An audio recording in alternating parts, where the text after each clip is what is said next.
இன்னைக்கு பிரசாதம் செய்ய போறேன். அது என்னன்னு பார்க்கலாம் வாங்க வீடியோக்குள்ள. இப்ப சாதம் வைக்கிறதுக்கு அரிசியில எடுத்தாச்சமா? பிரசாதம் செய்யறதுக்கு 1/2 கிலோ அரிசி பொன்னி அரிசி எடுத்துக்கங்க. பொன்னி அரிசி எடுத்துக்கியா? ஊற வச்சிரலாம். அரிசியா மாவுளக்கா? மாவுளக்குக்கு இதுல 2 டம்ளர் பச்சரிசி எடுத்துக்கங்க. அடுத்தது இதுல சக்கரை பொங்கல் வைக்கிறதுக்கு 1 டம்ளர் பச்சரிசி எடுத்துக்கேன். 1/2 டம்ளர் பாசி பருப்பு எடுத்துக்கங்க. சரி, அதையும் ஊற வச்சிருங்க. இப்படி என்னமா பண்ணிருக்கேன்? வெள்ளை உளுந்து 200 கிராம் எடுத்துக்கங்க. ஓ, அதையும் ஊற வச்சிரலாம். பிரசாதத்துக்கும் பாத்தீங்கன்னா நான் வெள்ளை சுண்டல் தான் ஊற வச்சிருக்கேங்க. நேற்று நைட்டே நல்லா 2 தடவை கழுவிட்டு ஊற வச்சிருக்கேங்க. நீங்க கருப்பு சுண்டல் கூட இது கூட போட்டுக்கலாம், நல்லா இருக்கும்.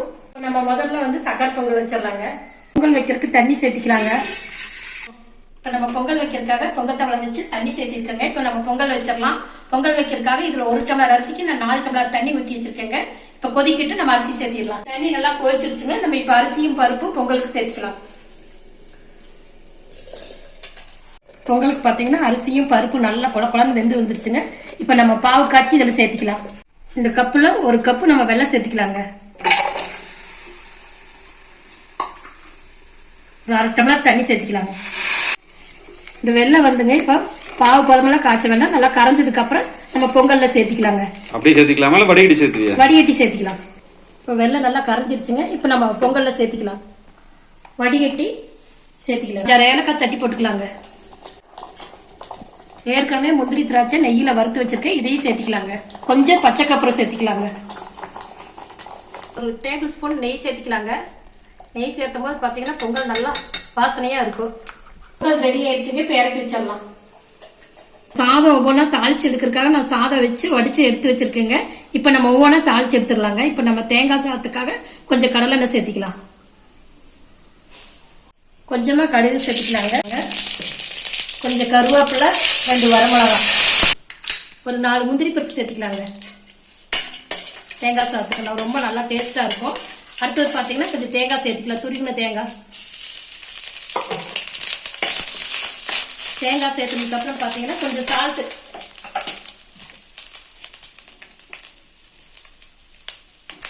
ரைஸ் சேர்த்துக்கலாங்க. அருமையான தேங்காய் சாதம் பொல நல்லா சூப்பரா ரெடி ஆயிடுச்சுங்க. இப்ப நம்ம ஒரு பாத்திரத்துல இப்ப மாத்தி வச்சிடலாங்க. அடுத்தது பாத்தீங்கன்னா தயிர் சோறு தாளிச்சு எடுத்துக்கலாங்க. கொஞ்சமா ஆயில் விட்டுக்கலாங்க. அதுக்கப்புறம் நம்ம கொஞ்சமா கடுகு சேர்த்துக்கலாங்க. காஞ்ச மிளகாய் 2 சேர்த்துக்கலாம். இப்ப நான் அடுப்பு ஆஃப் பண்ணிட்டுங்க. அடுப்பு ஆஃப் பண்ணதுக்கு பாத்தீங்கன்னா 1 கப் நம்ம தயிர் சேர்த்துக்கலாம். இதுல நம்ம தயிர் சேர்த்ததுக்கு அப்புறம் நல்ல ஒரு கலரி விட்டுட்டு கொஞ்சம் உப்பு சேர்த்துக்கலாங்க. உப்பு சேர்த்ததுக்கு அப்புறம் பாத்தீங்கன்னா சாப்பாடு நல்லா மசிச்சு விட்டுருக்கேன். அந்த சாப்பாட்டை இதுல சேர்த்துக்கலாங்க. தயிர் சாப்பாடு பாருங்க ரெடி ஆயிடுச்சு. நல்லா சூப்பரா இருக்கு. நம்ம இது கூட கொஞ்சம் பால் ஆட் பண்ணிக்கலாங்க. பால் ஆட் பண்ணதுக்கு அப்புறம் நல்லா கொஞ்சம் கறி விட்டுறலாம். இப்ப தயிர் சாதம் ரெடி ஆயிடுச்சு. இதையும் நம்ம ஒரு பாத்திரத்துல மாத்தி வச்சிடலாங்க. இதுன்னு பாத்தீங்கன்னா லெமன் சாதம் தாளிச்சு எடுத்துடலாங்க. கொஞ்சம் ஆயில் விட்டுக்கலாம். நல்ல எண்ணெய் காஞ்சிருச்சுங்க. கடுகு, கடலைப்பருப்பு, உளுந்து பருப்பு சேர்த்துக்கலாங்க. போட்டுக்கலாம். கருவேப்பிலை, காஞ்ச மிளகாய் சேர்த்துக்கலாம். கொஞ்சம் மஞ்சத்தூள் சேர்த்துக்கலாங்க. கொஞ்சம் பெருங்காயம் சேர்த்துக்கலாம். பெருங்காயம் சேர்த்ததுக்கு அப்புறம்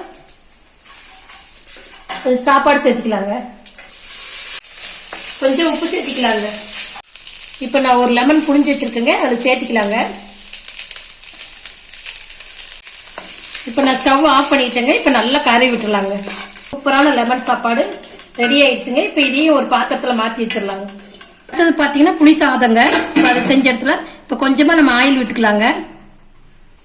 இப்ப கொஞ்சம் கடுகு சேர்த்துக்கலாங்க. அதுக்கப்புறம் பாத்தீங்கன்னா கடலைப்பருப்பு, உளுந்து பருப்பு சேர்த்துக்கலாங்க. கொஞ்சம் வெந்தயம் சேர்த்துக்கலாங்க. நல்லா எல்லாம் பொரிஞ்சு வரட்டுங்க. நல்லா பொரிஞ்சு வந்ததுக்கு அப்புறம் பாத்தீங்கன்னா கருவேப்பிலை, காஞ்ச மிளகாய் சேர்த்துக்கலாங்க. கொஞ்சமா மஞ்சத்தூள் சேர்த்துக்கலாங்க. கொஞ்சம் பெருங்காயம் சேர்த்துக்கலாங்க. இப்ப நான் ஒரு லெமன் சைஸ்ல புளி கரைச்சி வச்சிருக்கேங்க, அதை சேர்த்துக்கலாம். நல்லா நம்ம கறி விட்டுலாங்க. இது நல்லா கொஞ்சம் சுண்டி வரட்டும். இப்ப நம்ம சால்ட் சேர்த்துக்கலாங்க.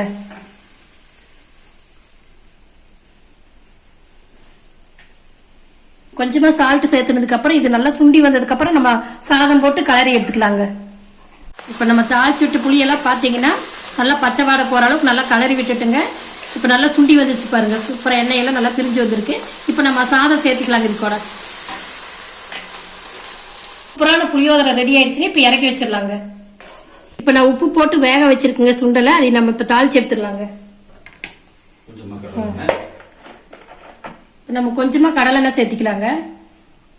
சேர்த்துனதுக்கு அப்புறம் பாத்தீங்கன்னா கொஞ்சம் கடுகு சேர்த்திக்கலாங்க. அப்புறம் பூண்டு பருப்பு சேர்த்திக்கலாங்க. கொஞ்சம் மிளகாய் 2, கொஞ்சம் கருவேப்பிலையும் சேர்த்திக்கலாங்க.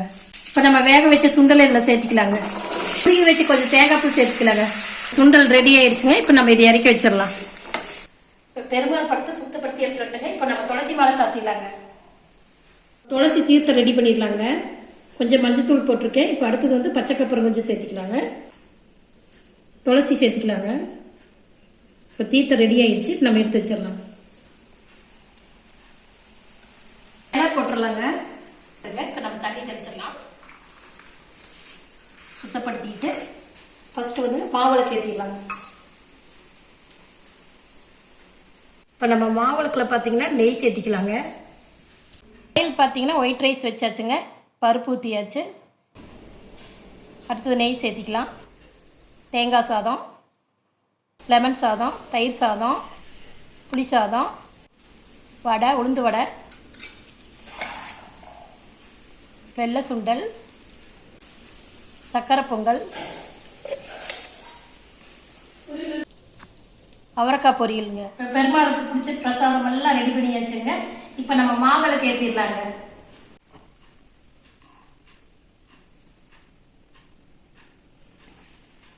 பிரசாதம் வச்சு படைச்சாச்சுங்க. படையல் போட்டாச்சு, கறிகள் படையல் போட்டாச்சு. இப்ப இதே மாதிரி உங்க வீட்டுல என்ன பழக்க வழக்கமோ அது பிரகாரம் நீங்களும் தலையில் படையல் போட்டு இறைவனோட ஆசீர்வாதம் வாங்குங்க. இந்த வீடியோ பிடிச்சிருந்தா லைக், ஷேர் பண்ணுங்க, கமெண்ட் பண்ணுங்க. மறக்காம உங்களை சப்ஸ்கிரைப் பண்ணுங்க. நன்றி, வணக்கம்.